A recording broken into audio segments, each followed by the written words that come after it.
Urbaners, dimanapun kalian berada, bagaimana kabarnya? Kembali lagi bersama saya John Konstantin. Mungkin sudah tidak asing lagi di telinga.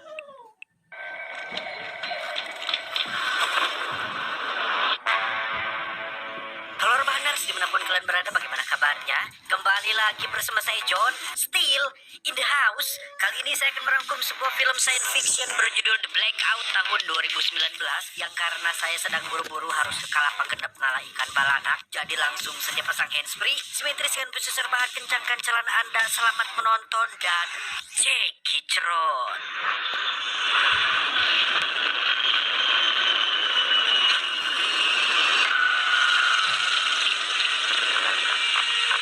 Cerita diawali dengan memperlihatkan gemerlap malam di jantung kota Moskow, atau lebih tepatnya di sebuah restoran mewah ketika sepasang insan tak dikenal bertemu pas keduanya secara kebetulan mengunjungi tempat yang sama.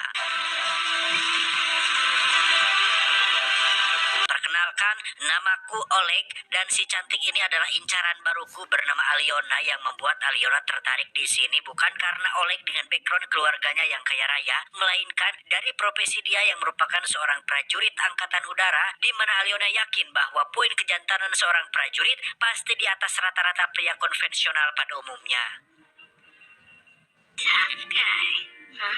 Setelah sempat berlangsung sebuah uji coba senjata pusaka yang dimiliki keduanya, tiba-tiba saja mereka dikejutkan dengan beberapa drone yang berterbangan di langit Moskow, di mana dari warna lampunya yang merah menyala menandakan bahwa situasi dan kondisi di area tersebut sedang tidak baik-baik saja.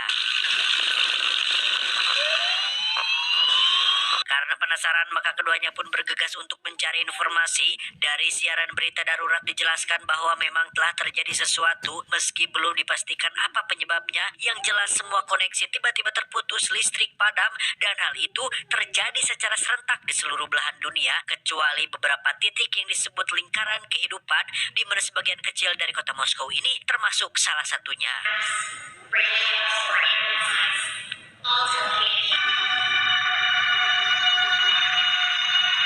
Beralih ke dalam sebuah pesawat di mana Regu cepat tanggap di bawah komando Pak Mayor tengah dalam perjalanan dengan disertai perwakilan dari media. Mereka pun akhirnya tiba di sebuah lokasi terdampak yang disebut sebagai zona karantina, tepatnya di jantung kota besar di Rusia bernama Kirov. Try to keep your head down, don't make any noise, don't say a word.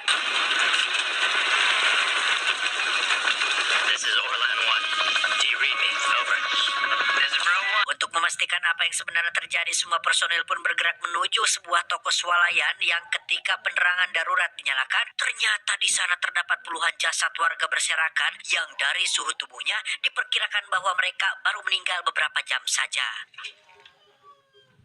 She's been dead for a few hours.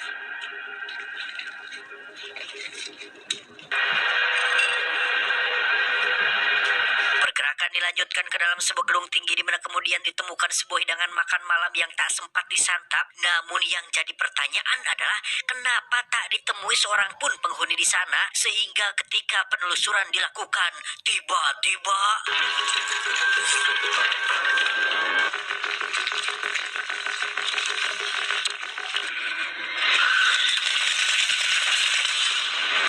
satu orang prajurit pun mendapat serangan dari sosok manusia misterius yang selain memiliki kecepatan berlari sangat gesit, dia juga persis seperti Sugali alias penjahat legendaris yang kebal senapan. Hold your fire! Don't worry, Kolya, it'll be all right. Singkat cerita, sebulan sejak insiden itu, 100 juta warga Rusia dikabarkan telah hilang, sedangkan pemerintah setempat terkesan lamban dalam penanganan situasi darurat ini, sehingga yang dapat dilakukan warga serta semua pemeluk agama hanya dengan memperbanyak ibadah dan berdoa jika memang kejadian alam ini pertanda kiamat akan segera tiba. Red Square today in anticipation of the upcoming end of the world. We're approaching the perimeter. Permission to land. Over. Beralih ke tempat lain, di mana kita diperkenalkan pada seorang pemuda bernama Yura. Ini orangnya yang meski kondisi ibunya sedikit pikun dan sering sakit-sakitan, tetapi ia harus tetap pergi memenuhi surat panggilan tugas dari pangkalan militer. What pills? Mom, you take these every day. Dad will be home soon, and we have no food. Mom, Dad died 3 years ago. Sebulan kemudian kita diperlihatkan pada pos militer di pinggiran Kiraf yang konon sengaja dibangun setelah kejadian ini. Lalu seorang letnan perempuan bernama Osmo menguraikan laporan yang didapatkan selama hampir 4 pekan terakhir bahwa semua penghuni zona karantina mati oleh sebuah virus seperti zat kimia yang dihasilkan oleh tubuh manusia. Meski terdengar aneh, namun memang seperti itulah faktanya. Of death in each case was poisoning by endogenous neurotoxins. Sementara misi yang harus diemban para prajurit ini adalah mengumpulkan data agar para ilmuwan bisa menentukan apa yang sebenarnya terjadi. Selain itu juga menyelamatkan sumber daya yang dibutuhkan dan yang terpenting bertugas dengan hati-hati agar tak seperti 4 tim pengintai yang telah dikirim sebelumnya yang hingga kini tak pernah kembali. Was lost. Saat malam tiba, Oleg sempat ngobrol-ngobrol soal suasana menakutkan di dalam hutan seberang markas sebelum kemudian bertemu Aliona yang ternyata direkrut ke satuan sebagai tenaga medis. Namun tiba-tiba saja sirine tanda bahaya berdengung sehingga mereka pun harus segera pergi berlindung.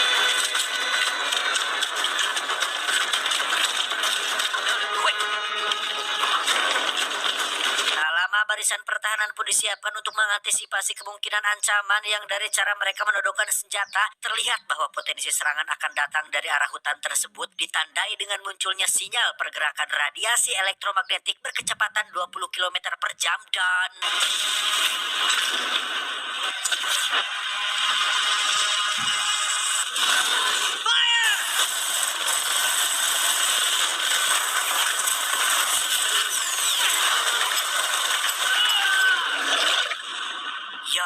dari kejadian semalam Oleg menjadi salah satu korban luka di mana ternyata musuh yang telah menyerang mereka bukanlah dari bangsa manusia, melainkan hanya segerombolan beruang coklat raksasa yang karenanya Oleg harus cuti beberapa saat untuk penyembuhan.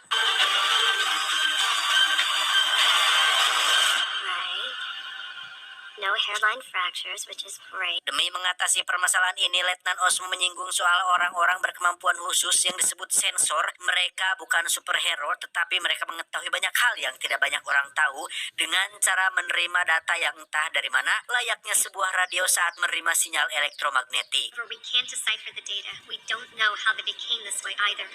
Lanjut Osmo, sensor ini bisa dijadikan solusi dan salah satu dari mereka yang paling kuat kini tengah berada di rumah sakit militer setelah mengalami luka akibat kejadian sebelumnya. Sementara yang Osmo maksud di sini tiada lain adalah seorang kapten muda bernama Sasha. Their minds receive data, like radios receive signals. I've selected the strongest one, but he was hurt during the primary. They don't bend spoons or move glasses. They're not superheroes. Di saat yang sama, Sasha dikejutkan dengan kedatangan remaja seumurannya bernama Zenia. Dia mengaku telah diutus seseorang bernama Ide karena memiliki link psikis yang hampir sama mirip dengan balik lo lagi. Tadi teh sudah salah saya teh. Cungur. Kenapa ya suka salah mulu sekarang rekaman?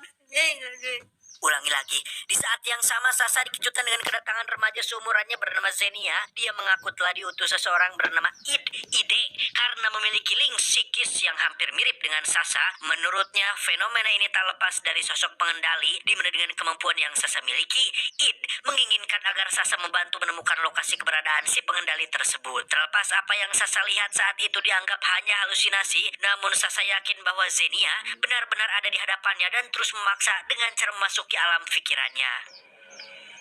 You'll help find the one who controls them. This guy, are you messing with me?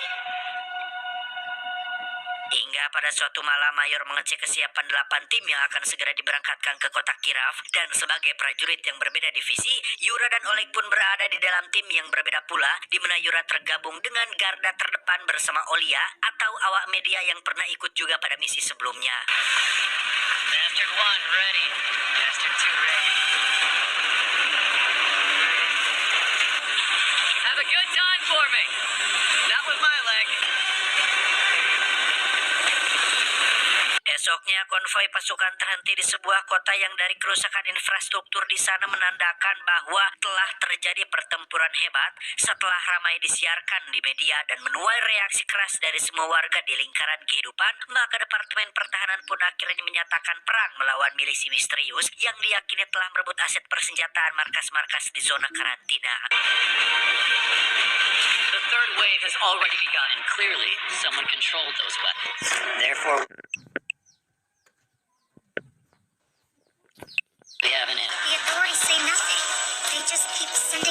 soldiers. However, we haven't detected movement of any military hardware.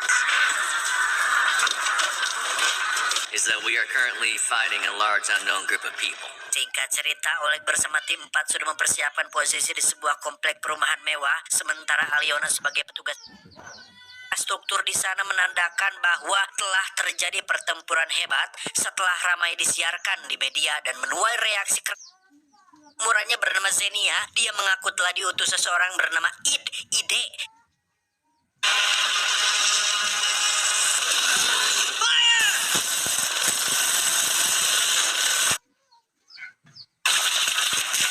Hold your fire!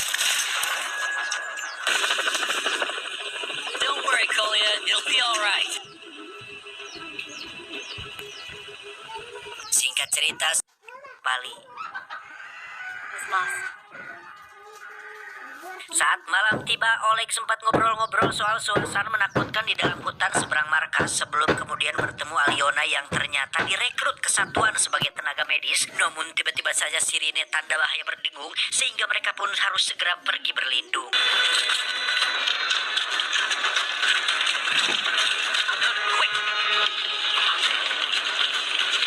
Barisan pertahanan pun disiapkan untuk mengantisipasi kemungkinan ancaman yang dari cara mereka menodongkan senjata. Terlihat bahwa potensi serangan akan datang dari arah hutan tersebut ditandai dengan munculnya sinyal pergerakan radiasi elektromagnetik berkecepatan 20 km per jam dan...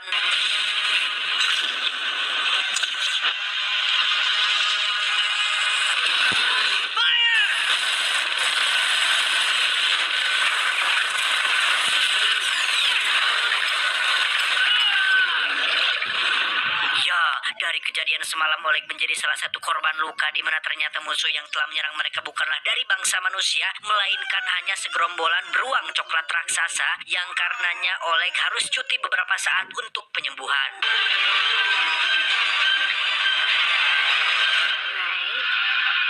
No hairline fractures, which is great. Demi mengatasi permasalahan ini, Letnan Osmo menyinggung soal orang-orang berkemampuan khusus yang disebut sensor. Mereka bukan superhero, tetapi mereka mengetahui banyak hal yang tidak banyak orang tahu. Menerima data yang entah dari mana, layaknya sebuah radio saat menerima sinyal elektromagnetik. Or we can't decipher the data. We don't know how they became this way either. Lanjut Osmo, sensor ini bisa dijadikan solusi dan salah satu dari mereka yang paling kuat kini tengah berada di rumah sakit militer setelah mengalami luka akibat kejadian sebelumnya. Sementara yang Osmo maksud di sini tiada lain adalah seorang kapten muda bernama Sasha. Their minds receive data. Like radios receive signals. I've selected the strongest one. But he was hurt during the primary. They don't bend spoons or move glasses. They're not superheroes. Di saat yang sama, Sasha dikejutkan dengan kedatangan remaja seumurannya bernama Zenia. Dia mengaku telah diutus seseorang bernama Ide karena memiliki link psikis yang hampir sama, mirip seperti salah. Balelo lagi. Tadi teh sudah salah saya teh. Cungur. Kenapa ya suka salah mulu sekarang rekaman? Ulangi lagi. Di saat yang sama, Sasha dikejutkan dengan kedatangan remaja seumurannya bernama Zenia. Dia mengaku telah diutus seseorang bernama Ide karena memiliki link psikis yang hampir mirip dengan Sasha. Menurutnya, fenomena ini tak lepas dari sosok pengendali, di mana dengan kemampuan yang Sasha miliki, menginginkan agar Sasha membantu menemukan lokasi keberadaan si pengendali tersebut. Terlepas apa yang Sasha lihat saat itu dianggap hanya halusinasi, namun Sasha yakin bahwa Zenia benar-benar ada di hadapannya dan terus memaksa dengan cara memasuki alam pikirannya. You'll help find the one who controls them. This guy, are you messing with me? Hingga pada suatu malam, Mayor mengecek kesiapan 8 tim yang akan segera diberangkatkan ke kotak kiraf. Dan sebagai prajurit yang berbeda divisi, Yura dan Oleg pun berada di dalam tim yang berbeda pula, di mana Yura tergabung dengan garda terdepan bersama Olia atau awak media yang pernah ikut juga pada misi sebelumnya. Bastard 1 ready. Bastard 2 ready. Have a good time for me. Not with my leg. Esoknya, konvoi pasukan terhenti di sebuah kota yang dari kerusakan infrastruktur di sana menandakan bahwa telah terjadi pertempuran hebat. Setelah ramai disiarkan di media dan menuai reaksi keras dari semua warga di lingkaran kehidupan, maka Departemen Pertahanan pun akhirnya menyatakan perang melawan milisi misterius yang diyakini telah merebut aset persenjataan markas-markas di zona karantina. The third wave has already begun. Clearly, someone controlled those weapons. Therefore, we have an enemy. The authorities say nothing. They just keep sending more soldiers. However, we haven't detected movement of any military hardware. Is that we are currently fighting a large unknown group of people. Singkat cerita, Oleg bersama tim 4 sudah mempersiapkan posisi di sebuah komplek perumahan mewah, sementara Aliona sebagai petugas medis datang menyusul esoknya, sedangkan tim 7 di bawah komando Yura berposisi pada sebuah gedung apartemen di mana mereka ditugaskan untuk memantau situasi kirap secara langsung. Let's move towards that building. Provides a good view. Clear. Team 7 is in Kirov on recon detail. Sesaat kemudian Yura dikagetkan dengan pintu sebuah toko yang terbuka, padahal saat mereka lewat semalam posisinya masih tertutup, dan demi keamanan mereka pun lantas memeriksanya sekaligus memasang ranjau peledak di sana. Do you have grenades? Set the traps. Clear. There's no movement. Beralih ke rumah sakit militer di mana Sasa akhirnya didatangi sosok yang sebelumnya Zenia sebut dengan nama Ide atau Id. Setelah meyakinkan bahwa Sasa punya kemampuan luar biasa tersebut, maka Id menunjukkan wajah aslinya sebab si pengendali yang sedang ia cari ternyata masih saudaranya juga dan memiliki wajah yang hampir sama dengannya. You must come with me now. Sejalan dengan itu, tiba-tiba Osmo bersama 3 prajurit datang sambil menodongkan senjata ke arah Id. Meski semua itu percuma, sebab dengan kemampuannya, Id ternyata bisa memanipulasi pikiran manusia dan menciptakan sebuah ilusi layaknya siapa ya namanya Profesor X di film X-Men, yang artinya Id bisa saja membunuh Osmo dengan sangat mudah seandainya dia mau melakukan itu. Do you think I could make them pull the trigger? Hingga akhirnya Id mengatakan bahwa dia adalah sosok alien dan jutaan makhluk sepertinya akan segera datang ke planet bumi menghancurkan semua penghuninya. Tapi di sini Id mengaku bahwa dirinya berada di pihak manusia. I'm ready to answer all your questions, but we are running out of time. Saat malam tiba, tim 7 mulai mendeteksi adanya gerakan di dalam toko tersebut yang setibanya mereka di sana, ternyata seorang remaja kecil terkapar akibat ledakan ranjau tadi dan mereka pun lekas membawanya untuk diinterogasi. Tetapi sayang, sebuah aksi tak terduga dilakukan remaja ini yang memaksa Yura untuk membunuhnya saat itu juga. I'm in charge here. We will take you up to... I repeat, what is happening? The lieutenant was killed. What? Bersamaan dengan itu, Id menjelaskan bahwa ternyata dia sudah berada di bumi sejak 200.000 tahun yang lalu dan menjadikan planet ini sebagai tujuan karena sistem tata surya di bumi tergolong masih muda sehingga sangat memungkinkan untuk dihuni lebih lama lagi. For a long time. So in other words, you want to destroy us? Namun baru-baru ini, Id baru menyadari jika ternyata ada satu lagi alien selain dirinya, di mana dialah sang pengendali atas semua yang terjadi saat ini, termasuk mengendalikan 160 juta warga penghuni zona karantina seperti pada sebuah drone yang nantinya akan mengancam keselamatan penghuni lingkaran kehidupan juga. Soon they'll gather around the circle and attack you. Dan satu lagi yang terpenting bahwa 200.000 tahun sejak kedatangannya, sebuah pesawat induk yang membawa jutaan alien juga akan tiba di bumi yang menurut Id waktunya tak lain adalah hari besok. They arrive tomorrow. Kembali ke Yura yang terlihat tegang pasca terbunuhnya satu prajurit berikut anak remaja tadi, dipertegang lagi dengan informasi kemunculan ribuan orang bersenjata di bawah sana. Anehnya, situasi serupa juga dialami oleh tim 4 yang kemudian memaksa kedua tim ini terlarut dalam sebuah pertempuran hebat. Where are the shots coming from? From everywhere.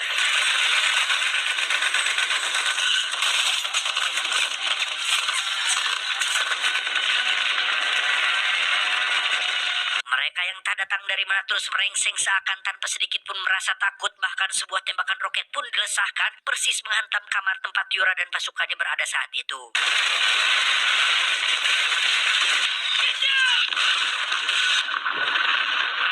Sementara itu seorang personil tim 4 terkena materi ledakan akibat serangan yang semakin menggila, maka di situ Oleg mengandalkan sedikit nyalinya yang masih tersisa dan mencoba peruntungan untuk menghentikan serangan tersebut dengan satu kali tembakan roketnya. Di sisi lain, Yura terlihat berusaha bangkit dari puing-puing kamar sisa tembakan roket tadi. Mengetahui banyak anggotanya meregang nyawa akibat ledakan tersebut, dia pun menginstruksikan Olga agar segera meluncurkan sinyal suar biar secepatnya dikirim bala bantuan.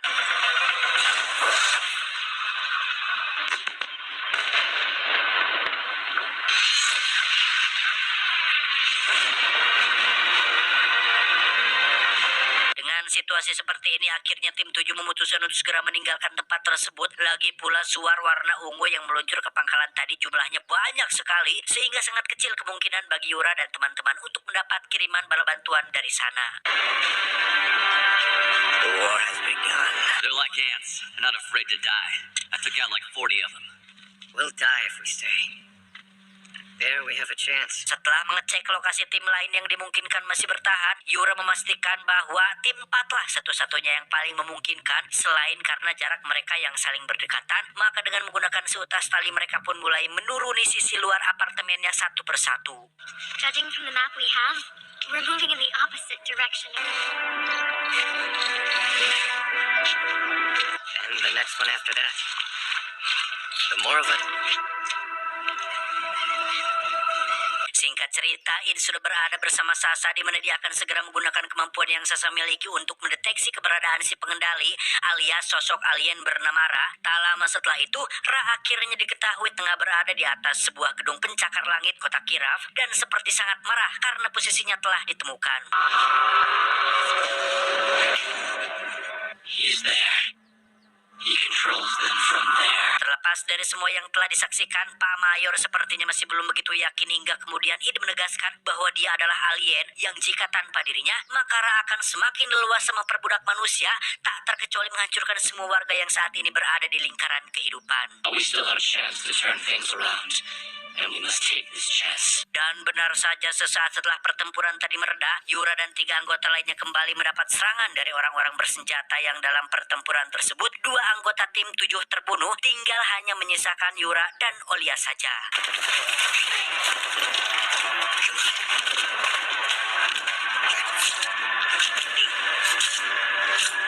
Sedangkan dari pangkalan nampak kendaraan tempur dikerahkan mengiringi kendaraan yang ditumpangi Osmo dan Id. Lalu kenapa Sasa tidak ikut serta? Menurut Id, seandainya Sasa ikut, maka Ra tak akan segan menyerang rombongan karena saat ini Ra sedang sangat marah kepadanya. Unnecessary risk now.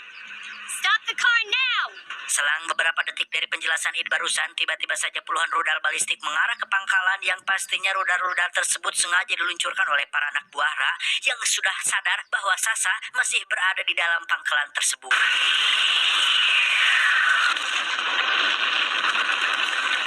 Esoknya, ketika Yura bersama Olia berhasil mencapai lokasi tim 4 dengan sebuah mobil, terlihat dengan jelas bekas pertempuran semalam benar-benar telah mengakibatkan setidaknya ribuan warga kota Kiraf bergelimpangan tak bernyawa. Begitupun dengan tim 4 yang tinggal hanya 3 orang, sementara yang lainnya sudah pada wassalam semuanya. Are these all that survived?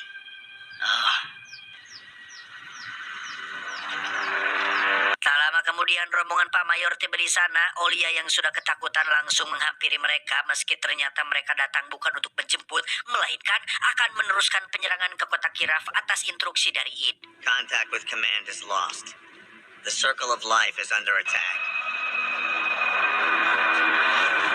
Perjalanan pun dilanjutkan dan sejauh itu tak ada sedikit pun ancaman yang datang, di mana hal ini sengaja Id lakukan dengan cara melemahkan perhatian musuh, kecuali jika posisi sudah semakin dekat dengan Ra, maka sebaliknya kekuatan Id lah yang akan semakin melemah dan musuh pun akan menghadang seperti ini.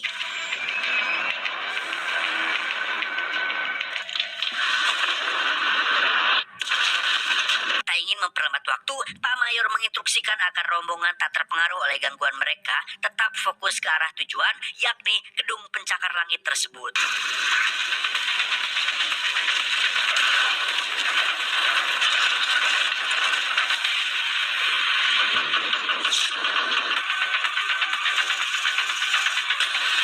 Untuk sementara gangguan yang datang berada berhasil diatasi, namun di sini Id menegaskan bahwa Sanyara akan melumpuhkan manusia karena rasa takutnya, sehingga untuk menghadapi Ra hanya dibutuhkan 3 orang saja termasuk Yura yang diketahui sebagai sosok pemberani dan tangguh.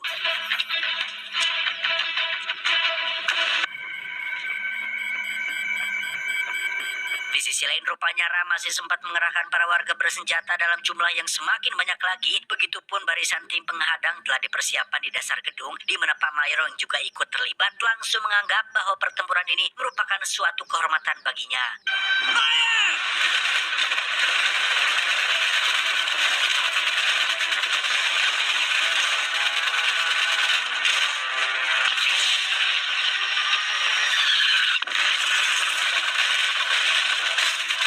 Beralih ke pucuk gedung pencakar langit ketika Ra benar-benar berada di sana, dan dengan begitu mudahnya ia mematahkan serangan Yura yang dengan kondisi tersebut, Id pun segera mengambil ancang-ancang untuk memulai pertarungan yang sesungguhnya.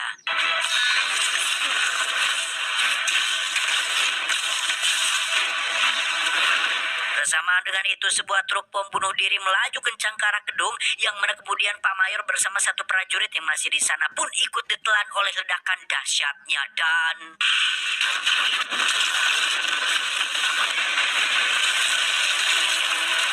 ya, sedikit kelengahan Ra akibat ledakan tersebut telah membuka kesempatan Id untuk melumpuhkannya, di mana ia berhasil mengambil satu kotak elektronik yang kemudian Yura menggantikannya dengan sebuah granat.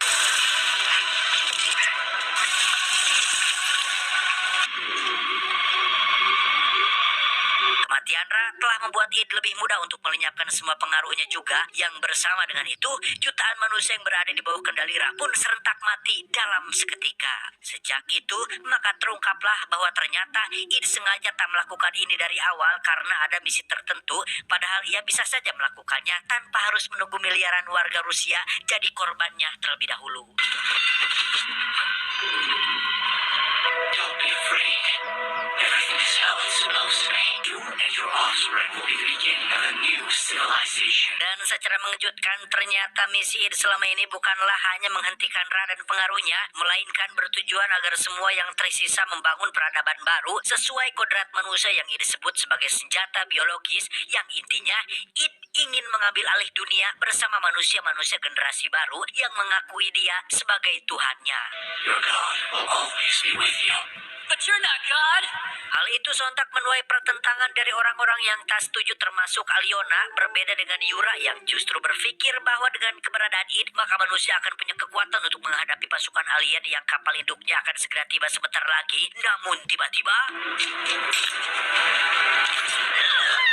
ya, sebuah aksi nekat dilakukan Xenia yang dengan kemampuan ilusinya, Id mampu merubah tindakan Xenia tersebut menjadi sesuatu hal yang sangat konyol, sekaligus membuat dia merasa sangat bersalah karenanya. Perdebatan ini juga telah membuat Oleg dan Yura akhirnya berkelahi, dan wanita lemah sekelas Olia pun terdorong untuk bertindak di luar kendalinya, padahal Yura sendiri adalah satu-satunya orang yang sejauh ini selalu melindungi Olia.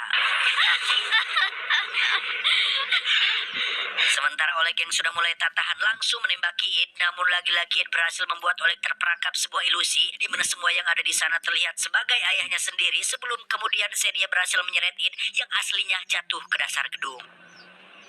You already did it once.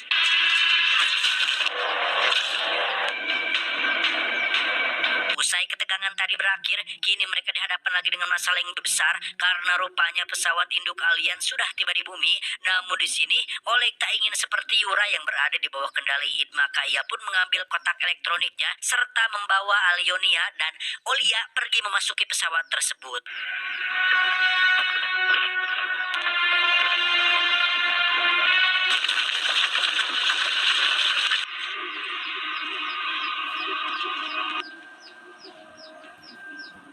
Dan seperti yang pernah Id katakan, di sana terdapat jutaan tabung kapsul berisi alien yang antara satu dengan yang lainnya dihubungkan oleh saluran pipa berisi cairan oksigen. Artinya, untuk menggagalkan kebangkitan para alien tersebut adalah dengan cara menghancurkan pipa saluran oksigennya. This is oxygen. It flows through these pipes.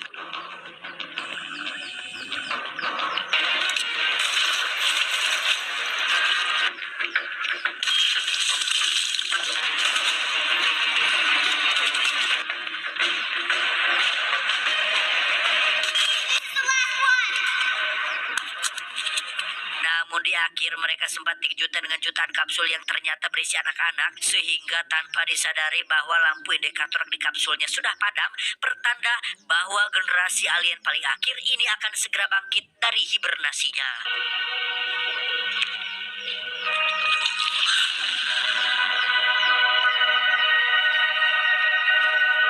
Dan ketika anak-anak alien ini mulai merangkak keluar, mereka melihat 3 perwakilan dari planet bumi sudah berada di hadapan mereka. Begitu dengan Oleg yang kemudian memutuskan untuk menanggalkan senjatanya sebagai bukti bahwa dia memilih hidup berdamai dengan mereka semua.